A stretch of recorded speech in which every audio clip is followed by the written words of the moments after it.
মানুষের স্বভাব হলো, মানুষ একটা অপরাধ করার পর যখন লজ্জা হয়, নিজেকে নিজে ভৎসনা করে, আমি কি করলাম, কাজটা তো আমি অন্যায় করে ফেলেছি, ভুল হয়েছে, আমি তো গুনাহ করে ফেলেছি। ঈমান থাকলে তার ভিতরে অপরাধ বোধের অদৃশ্য দাহনে তাকে জ্বালাতে থাকে, আত্মসমালোচনা হয়। হ্যাঁ, এটা যখন হয় তখন তার কাজ হলো তওবা করে ফিরে আসা। কিন্তু এই তওবাটা অনেক সময় ভেঙে যায়। তওবাটা যদি কেউ ধরে রাখতে পারে, এটার নাম তওবায়ে নাসুহা, খাঁটি তওবা। যে আমি একবার পাপ করেছি, এমন লজ্জিত হয়েছি, এমন অনুতপ্ত হয়েছে, এই ভুল আর জীবনে করব না, এইরকম প্রতিজ্ঞা করে ফেললাম, এবং জীবনে আর ওই ভুল আমার দ্বারা হইল না, এরকম তওবা করলে সেটা হলো সবচেয়ে খাঁটি এবং পিওর আসল তওবা। আর আরেকটা তওবা আছে একটু দুর্বল তওবা। সেটা কোনটা? আমি পাপের কাজ করার পর ছেড়ে দিলাম, আবার পাপের কাজ হয়ে গেছে, শয়তান আমাকে কাত করে ফেলাই দিছে, তখন আমি আবার কি করব? তওবা করব।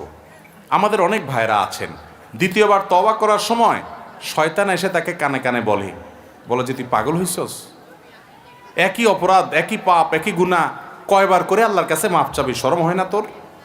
শরম সৃষ্টি করে, এই শরমটা শয়তানের সৃষ্টি করে। এই শরমটা ইমানের অঙ্গ না, এটা কুফুরির অঙ্গ। সব শরম, সব লজ্জা ইমানের অঙ্গ না। যেই শরমে আপনাকে ভালো কাজ থেকে বাধা দেয়, সেই শরম ভালো না খারাপ?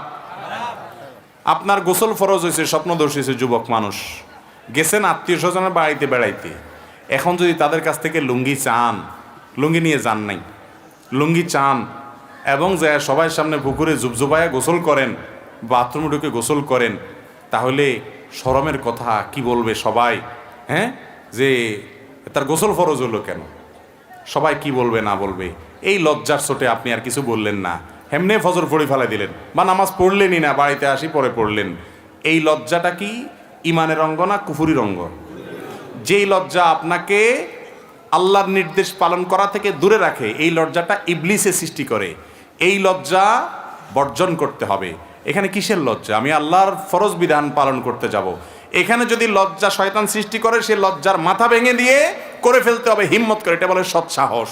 সৎসাহস যদি দেখায় করতে পারেন, কে কি মনে করলে করুক, আমি ফরজ নামাজ তো ছাড়তে পারি না, আমার জীবন চলে গেলেও ছাড়তে পারি না, আল্লাহ আমাকে শাস্তি দিবেন, সেই জন্য আল্লাহর ভয়ে সমস্ত লজ্জার মাথা খেয়ে, এই অন্যায় লজ্জা, বেহুদা লজ্জার মাথা খেয়ে আমি যদি কাজটা করি, এটা হলো প্রশংসার দাবিদার। ঠিক না ঠিক? একইভাবে আপনি এই জাতীয় লজ্জা যখন হবে, অন্যায় লজ্জা যখন হবে, যে লজ্জা আপনাকে গুনাহ করার পর তওবা থেকে দূরে সরাবে, ওই লজ্জা বুঝাবেন ইবলিস সৃষ্টি করতেছে। আল্লাহ তাআলার গুণবাচক নাম হলো ভাই তাওয়াব। কি নাম? তাওয়াব। তাওয়াব মানে কি? আল্লাহু আকবার। তাওয়াব মানে হলো যিনি রিপিটেডলি বান্দাকে ফরগিভ করেন, ক্ষমা করেন, বারবার ক্ষমা করেন, বারবার ক্ষমা করেন। বান্দা একবার ভুল করে মাপ চাইছে, আল্লাহ আবারও মাফ করেন, আবারও ভুল করছে, মাপ চাইছে, আবারও আল্লাহ মাফ করেন, বারবার মাফ করেন যিনি। দুনিয়ার মানুষ বারবার মাফ করে না।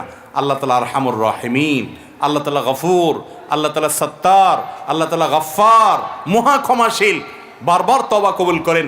এই জন্য বান্দা যতবার তওবা করবে, আল্লাহ তাআলা কি করবেন? তওবা কবুল। তাহলে এটা যখন শুনছেন, এই যে সুবহানাল্লাহ পড়ে ফেলাইছেন, তাহলে তার টেনশন নেই। এবার প্রতিদিন পাপ করবেন, প্রতিদিন তওবা করবেন, আল্লাহ যদি বারবার মাফ করে, অতএব টেনশন কি আর? কি বলেন? একজনের বাড়িতে একটা মলম আছে, সে জানে এই মলমটা এত কার্যকর মলম যে কোথাও কাটা গেলে, পোড়া গেলে, সেই পোড়া জায়গায়, কাটা জায়গায় এই মলম লাগাইলে সাথে সাথে রক্ত বন্ধ হয়ে যায় এবং ব্যথা ট্যাথা কমে যায়, ভালো হয়ে যায়। এই মলমটা তার কাছে আছে। তো এই জন্য সে প্রতিদিন ছুরি নিয়ে হাত কাটে আর মলম লাগায়, আগুনে আঙ্গুল লাগায়, পোড়ে, আর পোড়া গেলে এরপরে মলম লাগায়। এরা আপনি কি বলবেন? বেচারার মাথার দোষ আছে, ডাক্তার দেখানো দরকার। ঠিক না ভাই? ঠিক। আরে ভাই, মলম তো ভুলে কাটা গেলে, ভুলে পোড়া গেলে তখন লাগানোর জন্য। তুমি ঠান্ডা মাথায় ইচ্ছাকৃতভাবে এটা করে যদি তুমি মলম লাগাও, তাহলে তুমি অসুস্থ মানুষ। ঠিক তেমনি ভাবে যে ব্যক্তি মনে করে আল্লাহ তো বারবার মাফ করবে, তাহলে আমি পাপ করতেই থাকি, এ হলো বেপরোয়া। এর মাফ হওয়ার সম্ভাবনা কম, কারণ বান্দা যখন ভয়ে সন্ত্রস্ত হয়ে মাফ চায়, তখন আল্লাহ মাফ করে। আর যদি বেপরোয়া হয়ে যায়, কিছু না, আল্লাহ তো মাফ করবই। এরকম কিছু লোক আছে নিজেরা খুব বেশি ইমানদার মনে করে, যে আরে আল্লাহ না মাফ করবে, অসুবিধা নেই। বন্ধু বান্ধবরা বিশেষ করে আকাম কুকাম করার সময় আপনাকে ফুসলাবে, বলবে যে আরে আল্লাহ মাফ করে দিবে, কিছু হবে না, এক টান দে। আছে না নাই? এক টান দে, আল্লাহ মাফ করবে।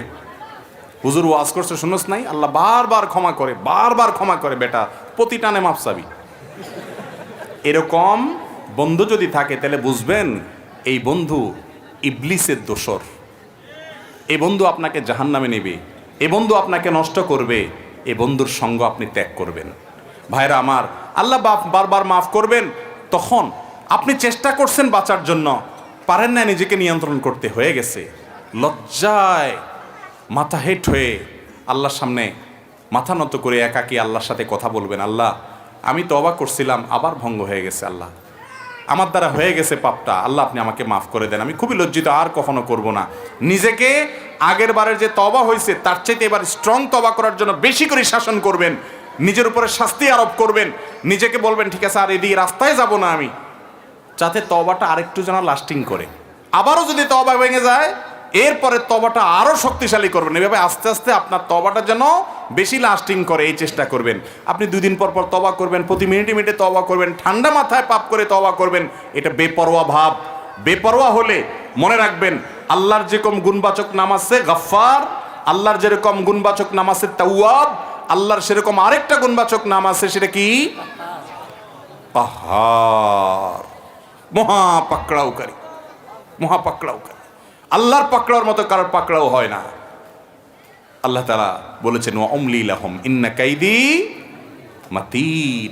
আল্লাহ ছাড় দিয়ে রাখেন, কিন্তু যখন ধরেন এমন ধরেন নড়ার কোনো সুযোগ।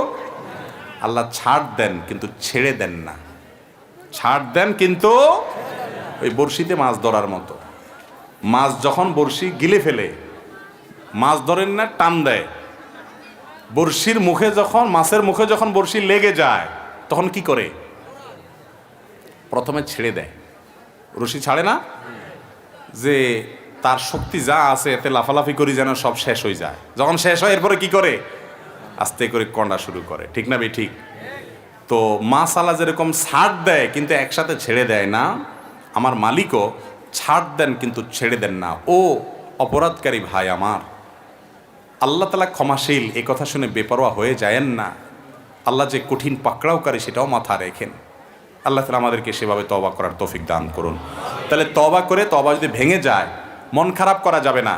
শয়তান যদি আইসা আপনাকে তখন নিরাশ করে দেয়, না তোর আর মাফ হবে না বেটা, এতবার মাপ চাইছিস তারপরও ভেঙে গেছে, দূর আর কি লাভ হবে, তা কাকাম কুকাম করতে থাক, দেখা যাক পরে একসাথে কিছু একটা হয়ে যাবে। বুঝবেন যে ইবলিস বড়টা লাগছে আপনার পিছনে। কারণ আল্লাহ বলেছেন ওয়ালা ইয়াইআস মির রাউহিল্লাহি ইল্লাল কওমুল কাফিরুন, আল্লাহর রহমত থেকে কাফের ছাড়া, অবিশ্বাসী ছাড়া, অমুসলমান ছাড়া কেউ নিরাশ হয় না। ঈমানদার কখন নিরাশ হতে? আল্লাহ বলেছেন লা তাকনাতু মির রাহমাতিল্লাহ, বান্দা আল্লাহর রহমত থেকে নিরাশ হয়ো না। আমাদের অনেক ভাইরা আছেন বলে এত পাপ করছি, এত অপরাধ করছি, এত মেয়ের সাথে হারাম সম্পর্ক করেছি, এত অন্যায় করেছি, আমার বোধহয় মাফটা পার হবে না রে। সে নিরাশ হয়ে যায়। কেউ দাওয়াত দিল বলে না আল্লাহ আমারে মাফ করবেন না। আল্লাহ বলেছেন তাদেরকে লা তাকনাতু মির রাহমাতিল্লাহ, ও পাপিষ্ট, যে নিজের প্রতি অনেক জুলুম করেছো, অনেক অবিচার করেছো, অনেক ক্ষতি করেছো, লা তাকনাতু, নিরাশ হয়েও না আল্লাহর রহমত থেকে। ইন্নাল্লাহা ইয়াগফিরুয যুনুবা জামিআ, তুমি যদি হালখাতা করো, আগের সব বাদ দিয়ে নতুন জীবন গড়বার সংকল্প করো, আল্লাহ তাআলা তোমার আগের সবগুলা গুনাহ, সবগুলো অপরাধ ডিলিট করে দিবেন, সব রিমুভ করে দিবেন, ফরম্যাট করে দিবেন। আল্লাহ তাআলা সেই রহিম। কিন্তু প্রতিজ্ঞা করতে হবে পরিবর্তন করে আসার, নতুন জীবন গড়ার সংকল্প করব না ইনশাআল্লাহ। আরে ये कुश्ती तो है उम्र भर की, कभी वो दबा ले कभी तू दबा ले। শয়তানের সাথে লড়াই তো ভাই আজীবনের।